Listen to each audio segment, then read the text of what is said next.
wonderful week. I'm excited to be back with part 2 of our weight loss series with our UFit times Eat Love webinars. This is weight loss strategies without GLP-1 medications. We had a wildly popular topic last month. So if you guys are interested in learning more about part 1 of the series, which does involve just education and general reviews around GLP-1s, I believe we have that recording available, and you'd be able to watch it then. I just want to double check because I feel like my internet is going in and out just a bit today, that you guys can hear me, see me. Anyone in the audience just want to pop in the chat box that you can hear me okay, or a thumbs up? That would be great. Sounds good. Thank you so much, Karen. Amazing. Thank you, Javier. Fabulous. So let's get started with our slides today. We have a little bit more content than we usually do. So I want to we have 30 minutes together. So if we spend 28 minutes on this, it's very good content. It goes through a lot of different pillars of health that we can look towards when we are on a weight loss journey.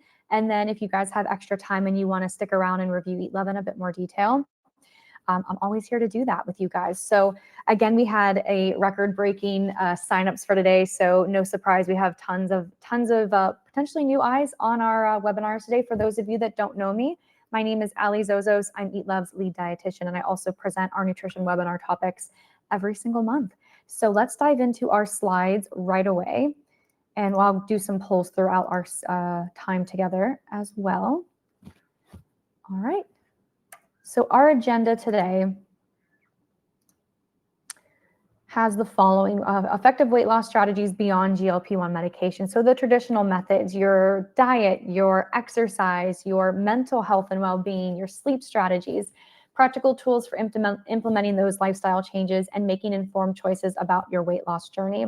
We're also going to learn more about UFit's in-house nutrition program that is with Eat Love, because if you have a Premium Plus membership, you may or may not know that you do already have access to the same great tools and resources that top healthcare systems in the country get to use. So that is what we'll reserve the last 5-6 minutes that we have left over for today.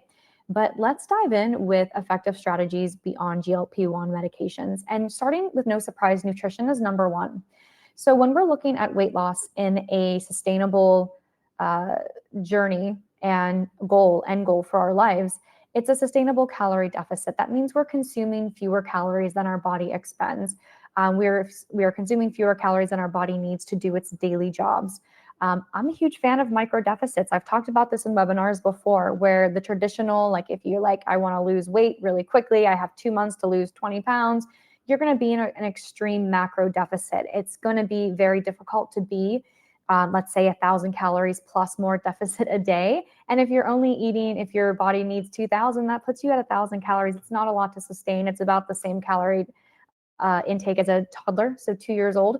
As full-grown adults, we should be eating a bit more than that. So I am a huge fan of those micro deficit, those 250 calories, 400 calorie deficit a day, because it's just a small change. And we know that with lifestyle changes, the longer it takes to get to an end goal, the more sustainable it's going to be long-term. And I think with weight loss, we're always like, quick fixes, need to do this, need to put on maximum full court press here so I can achieve this goal as quickly as possible. And with weight loss, among many other things, it's not really the best approach that we can do, because it will be quick fix. It'll come back quickly. We won't have a good understanding of, or even just a healthy relationship with food after that point. So of course we have to be consuming fewer calories than our body expends. We can do this by eating less and moving more. Very vague in general, I know, but I'll go into a bit more detail with that. So just increasing your physical activity. And then understanding that deficits may lead to low energy, nutrient deficiencies, extreme hunger, dizziness, mood disturbances. And that's why I'm a fan of those micro deficits. You're going to see significantly less of these side effects when your intake is, I just didn't get a second snack and I had everything else that was super well balanced. And that's the other piece. We want to make sure that when we are fueling, I call meals eating or fueling occasions, because that's really what our food is doing. It's fueling our bodies from top to bottom, is that we want to have optimal balance of our macronutrients. These are our carbohydrates, our protein, and our fat. These should all be present at every single meal, at every single eating or fueling occasion. That includes snacks. So our carbohydrates are 4 calories per gram, as well as protein. And our carbohydrates are going to be our body's preferred energy fuel source. So it energizes, it fuels us, and we can get good quality carbohydrates from our complex carbs, which are whole grains, fruits, and vegetables.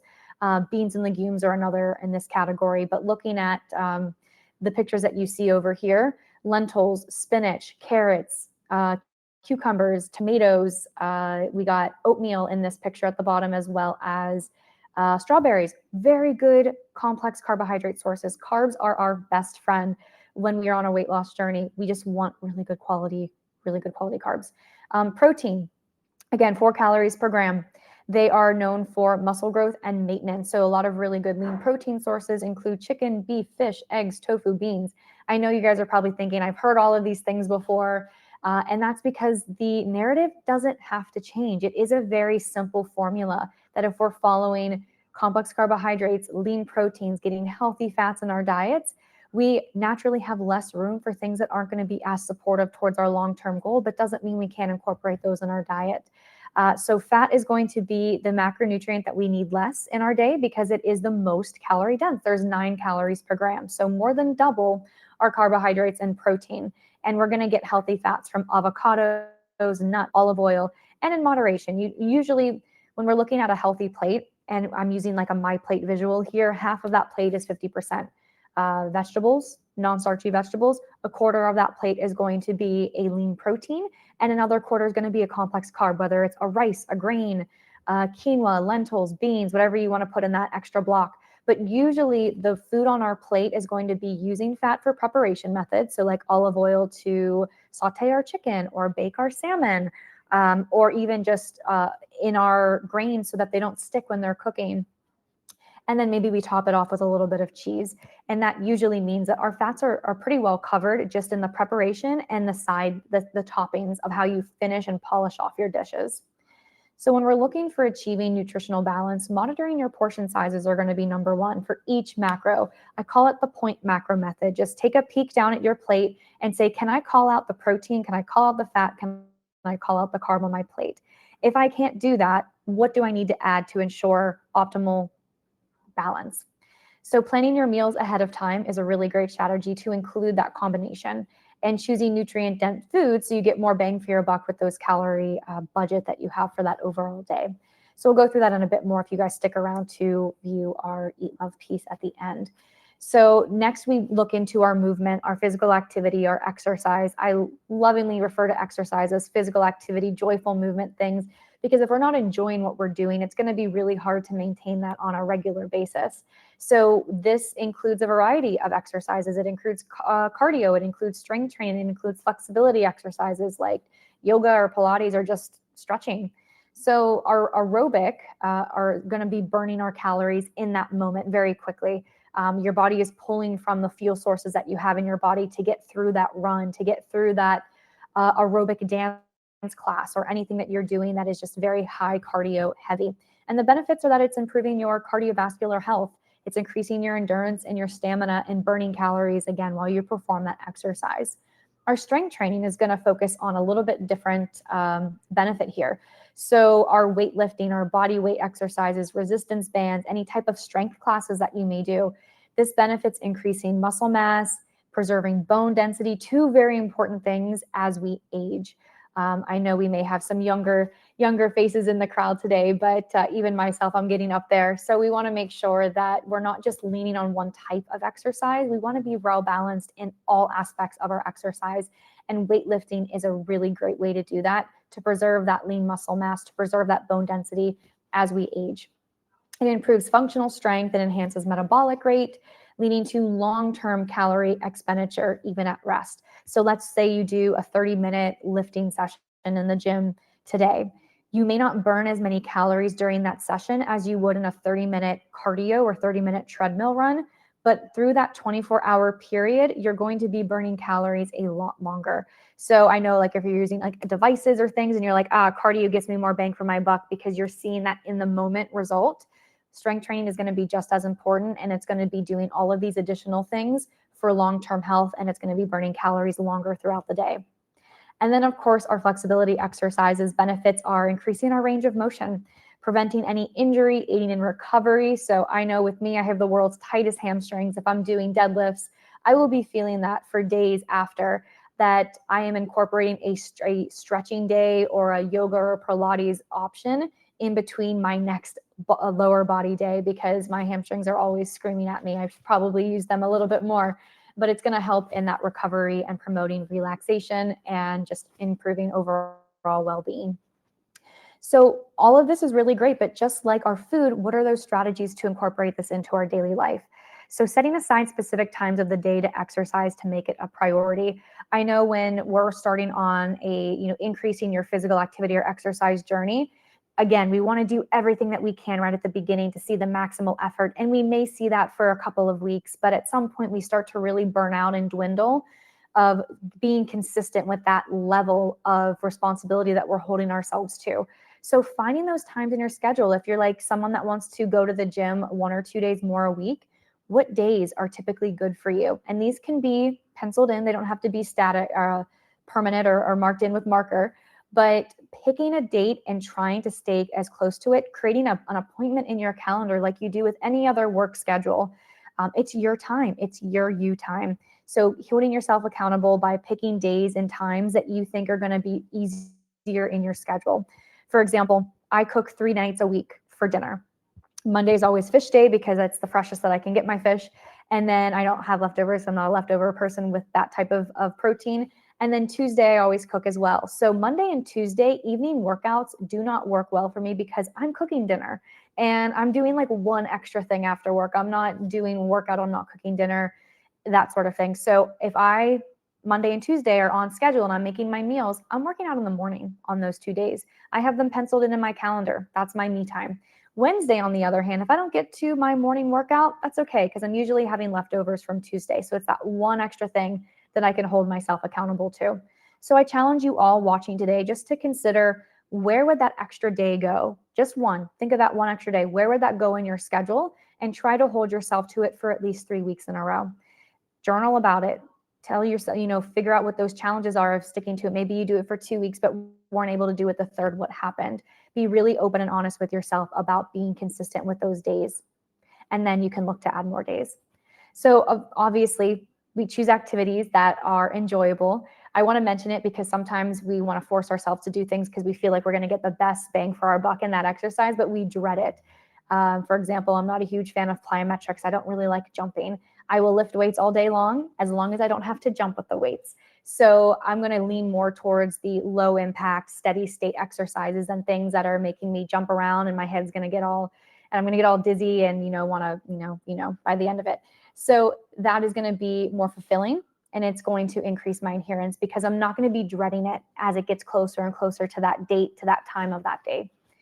And then incorporate exercise into daily routines. Can you walk to work? Can you bike to work? Can you take the stairs whenever you're doing anything that involves stairs, like at your office building or at any type of department store that you go to? If your grocery store has 2 levels, incorporating the elevator or the stairs where possible. Park further away from any, like at a restaurant or the mall or anything, to get a little bit longer of a walk-in. And then exercise with family and friends. Find an accountability partner. Goals are more fun with friends. So drag your best friend, drag your family member in with you to keep yourselves accountable. So looking at the third option, the third pillar here is behavior modification. So cultivating a positive mindset and adopting healthy behavior patterns are crucial for long-term weight loss success. So one of my favorite things to incorporate is mindful eating, just mindfulness and bringing awareness to our meal. We know what we have on our plate. We know that we moved well that day, but how can we increase our awareness to improve our food choices overall? So first and foremost, you can slow down at meal times. We can eat more slowly. We can listen to our hunger and satiety cues. We can eliminate distractions. This is eating with the TV on, eating, scrolling our phone. I know I'm guilty with that one all the time. This is not eating at our desk when we're working, but truly being present with that meal. Putting your fork down in between bites can also help you slow down. Counting to 30 with each bite. Timing your meal. If you're someone that, eats in 5-6 minutes, try extending that to 10 minutes. Set yourself a physical timer on your phone and just try to slow that process down because it gives your brain a little bit more time to catch up with your gut to say, hey, I'm actually full. I don't need this extra bite, or I can save the rest for later. And these are tactics that I not only use when I'm making meals at home, but I use this every single time I go out to eat at dinner, for a nice dinner out, or a nice meal out, or even if it's just, grabbing tacos down the street. I'm still going to be using these practices for behavior modifications when I'm eating, because that way I get to enjoy more of the foods that I want to enjoy, but I'm not eating as much of it at the same time. And I can enjoy it later, and I can enjoy all things, and I'm not overdoing it in one sitting. Another really important one is goal setting. So goal setting can be set for our activity. It can be set for our nutrition and our meals, but having a direction and motivation and clear roadmap where we can set SMART goals. So that's specific, measurable, achievable, relevant, and time bound. And this is get as specific as possible. I ask members all the time, what is your goals? What are your goals? I want to eat better. I want to lose weight. All really great goals, but how do we do that? That is what a SMART goal is actually going to do for us. We want to eat better. Okay, what does that mean to you? Well, it may include more fruits and vegetables. To someone else, it may include getting more protein in your diet. To someone else, it may include getting more fiber and getting more water. So that goal is going to be specific to everyone, and to really hone in on what aspect of eating better means the most to you. And you can always add on to it. But let's say it is eating better. I want to say that I'm going to incorporate a vegetable at 2 out of 3 meals a day for the next 7 days. It's very specific. It's achievable because maybe I already get 1 a day, so I'm only increasing it by 1. And it's time bound. I'm giving myself 7 days to see how closely I can stay to 2 out of 3 meals a day is going to have at least 1 serving of vegetable. And that way I can adjust, and I can add to it, or I can decrease if it was too lofty of a goal that week. And then I can acknowledge and celebrate those milestones because I have measurable, clear milestones for success.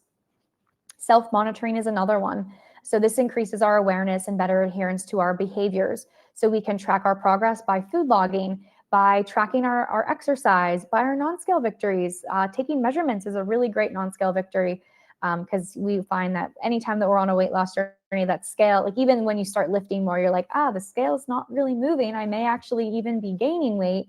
But if you're working out more, it's not going to be the same type of weight. We know muscle weighs more than fat. And a really great way to determine that is just our clothes fitting better. Taking some measurements every couple of weeks and seeing where we are, even if that scale is not moving, our body composition can change, and that's not physical or visible to the eye, at least not right away.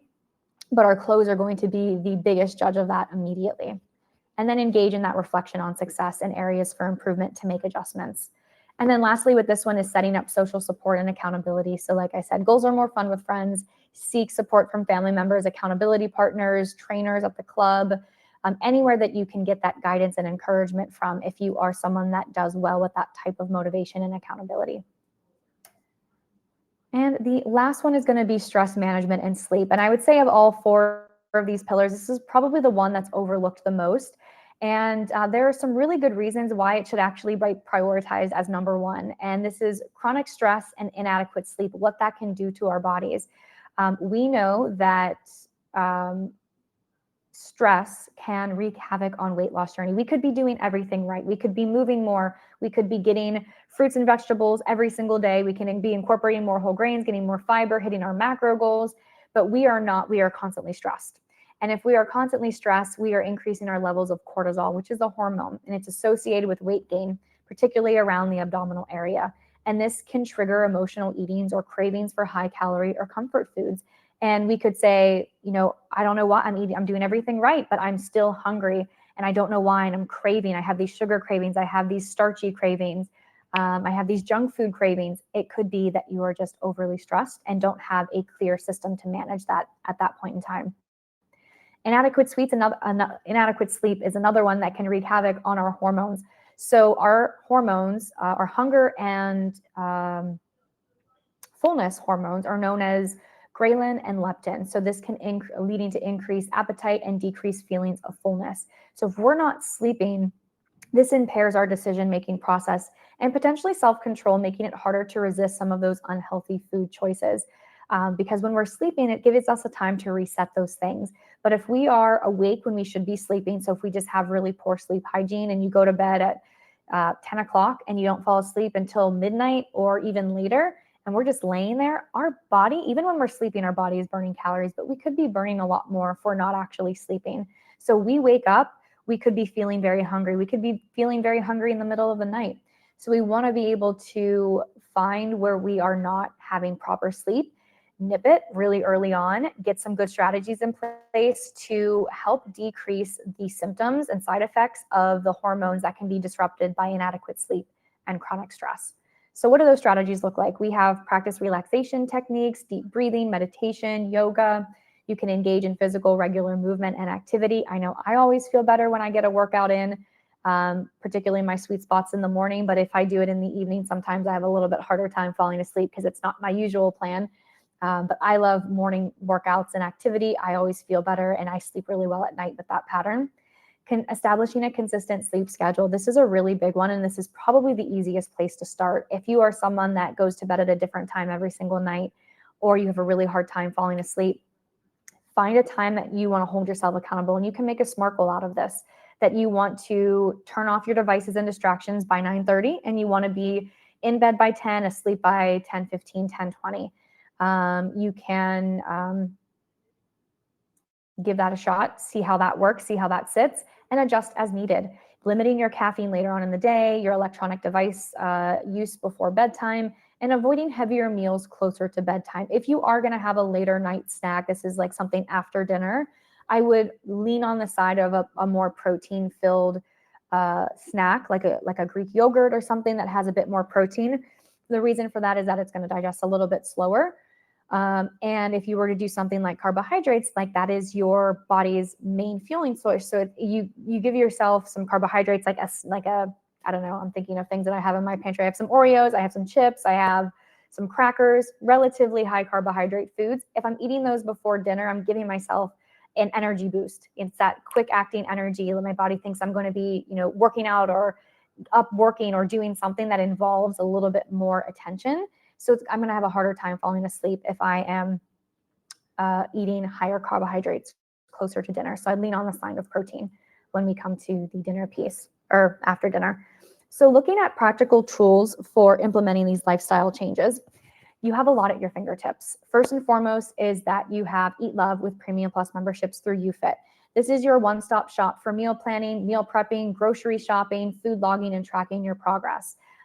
So I do want to do a poll real quick and see how many of you listening today, what type of membership that you have.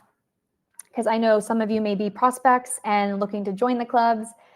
Some of you have basic membership, premium membership. I believe the Premium Plus membership is just $10 more a month than the premium, and it's going to give you access to the technology that I'm about to preview after our webinar today. So majority premium membership, 62%. Awesome. One Premium Plus, fantastic. Yeah. So you already have access to EatLove. Another one is activity trackers. So wearable devices, your smartphone, anything that you can stay active, keep you help to meet your fitness goals throughout the day. Online support communities. We do have a Facebook group as well. I believe it's, I think it's YouFit times EatLove, something like that. And that is available for everyone watching today. If you want to hop in there, I usually post recipes once a month that coincide with the webinars that we do. So tomorrow I'll be posting a few recipes related to weight management. And then fitness classes or programs. So anything that you can do at the clubs. I know fitness classes are one of my favorite ways to engage with the gyms, only because I like turning my brain off. And I like just going in, having the instructor lead me through the class, and then I don't really have to think about it. So whenever I was going through periods of, I'm having a little bit hard time finding my own motivation, I found it to be really energizing to be surrounded by a lot of like-minded individuals. I could turn my brain off and ease back into the flow to get myself in that state again. So I really enjoyed that piece as well. So let's talk a little bit about making informed decisions. So seeking any healthcare consultations that you need to from trusted providers, voice any questions of concern. If you heard anything in this webinar that you would want to discuss more with your nutrition care provider or a physician, I encourage you all to take it to them. I know we talked about GLP-1 medications last month, so understanding more about these medications, there's still a lot of unknowns. But learning about the potential side effects and the effectiveness, where does that balance weigh for you? And you can review more about that in our part 1 series. Assessment for weight loss needs, evaluate obesity, diabetes, cardiovascular disease to determine the use of GLP-1. Does it fit your treatment plan? Is that something that would be beneficial? And then, of course, the traditional strategies that we talked about today, but I hope with a new spin on things that provided a little bit more motivation if you guys are on the fence about partaking in more traditional things. I know they're not as trendy, but I promise you they work when we do have a clear roadmap. And I think goal setting is probably the pinnacle of making sure that you can stay with something for the long haul. And then just raising your risk and benefits analysis. So potential benefits of weight loss and improved metabolism against the risks of side effects or not. Making yourself a pro-con list. Why should I do this? What will happen if I do not do this? Personal preferences and lifestyle. Consider your type of movement that you like, what type of foods that you like, your adherence to treatment plans in the past. What does your track record look like? So choosing between medications versus traditional strategies, a mix of both is even a possibility in achieving successful outcomes. And then cost considerations too. We know that these medications can be rather costly, many not covered by insurance depending on where insurance types and the types of goals that you have or the types of medical conditions that you have. So just something to consider as well. But let's change gears here and let's go through a little bit about your in-house nutrition program with EatLove. I do want to pause. I know it was a lot of information today to see if you guys had any questions on the traditional methods that we talked about a little bit more detail. And I will get to as many as I possibly can after we go through this piece. So UFit has an in-house nutrition program within your membership. If you have a Premium Plus membership, you probably received an invite to accept an invite to EatLove, and you would complete your profile. If weight loss was your goal of choice, I believe that's the second one. You can pick that one, answer a couple of questions about your food preferences, your dietary patterns, any avoidances, how many meals you want to see a week, family members, etc.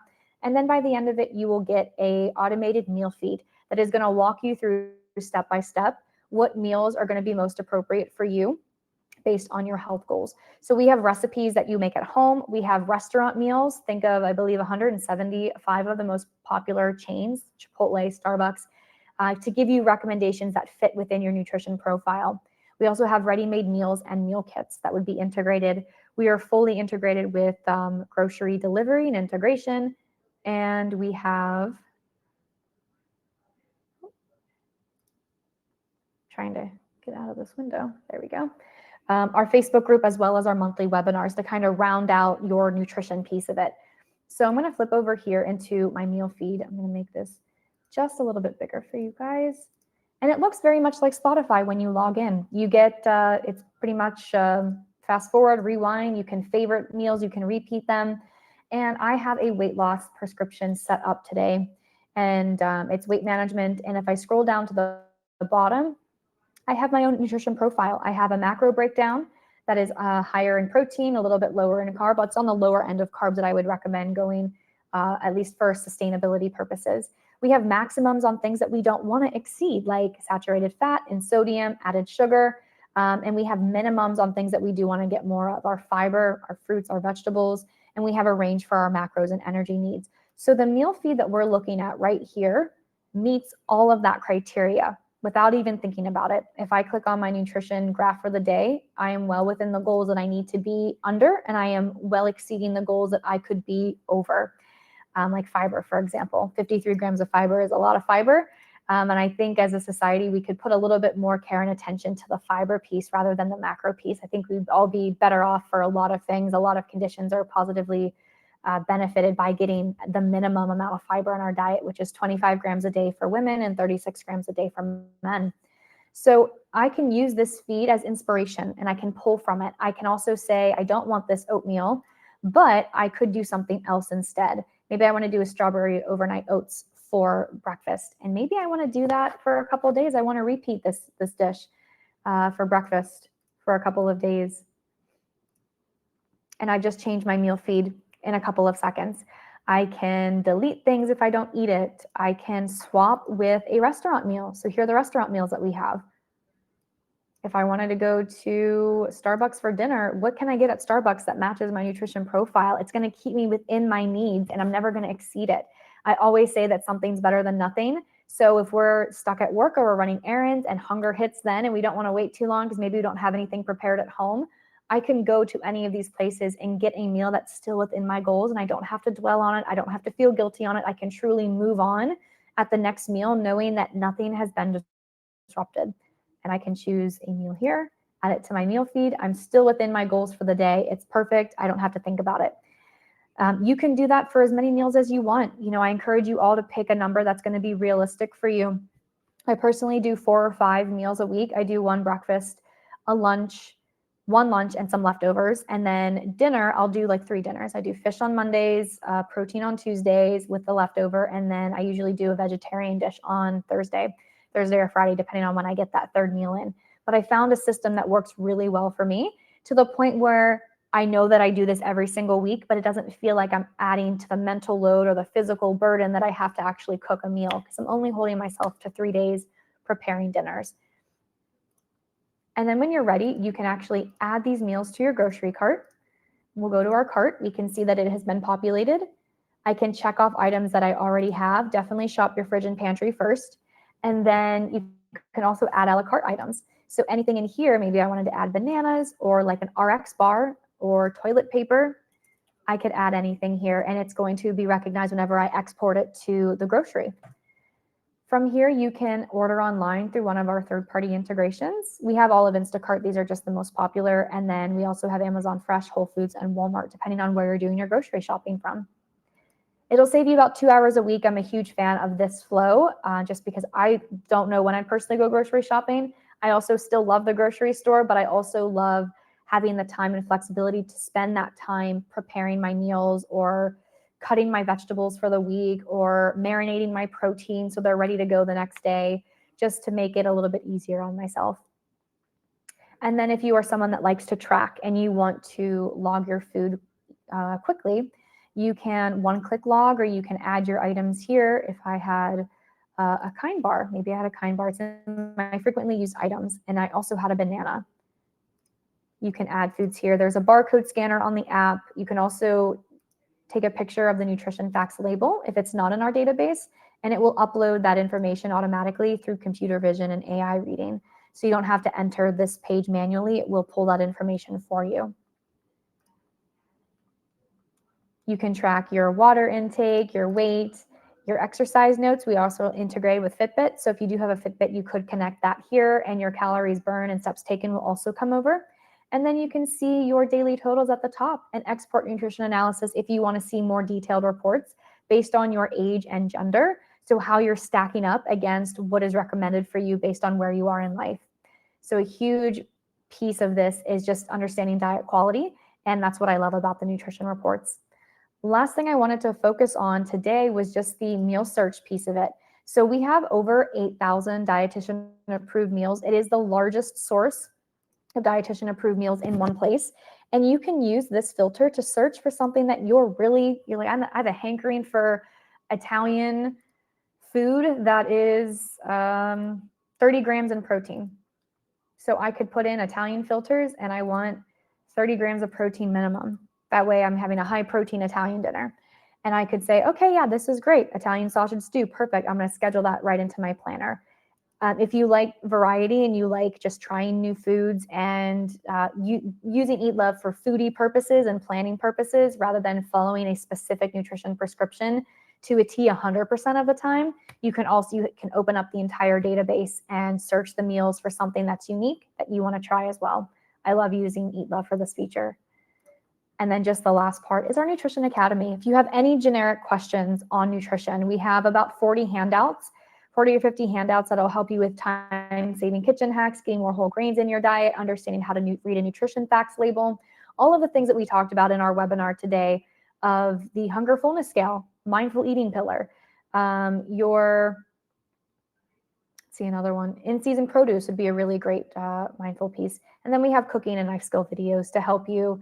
How do you break down a pineapple? I have no idea. I'm going to watch a video how to do that. There's also going to be proteins at the very bottom. So how do you prepare pan-seared pork chops or pan-seared steak? So really quick videos to kind of help with the home economic side of things to keep it all in one place. But I'm going to pause there and I'm going to come back to our feed and see if you guys had any questions for today. Anything specific, anything that I can help you with. I apologize for keeping you guys a little bit later than usual.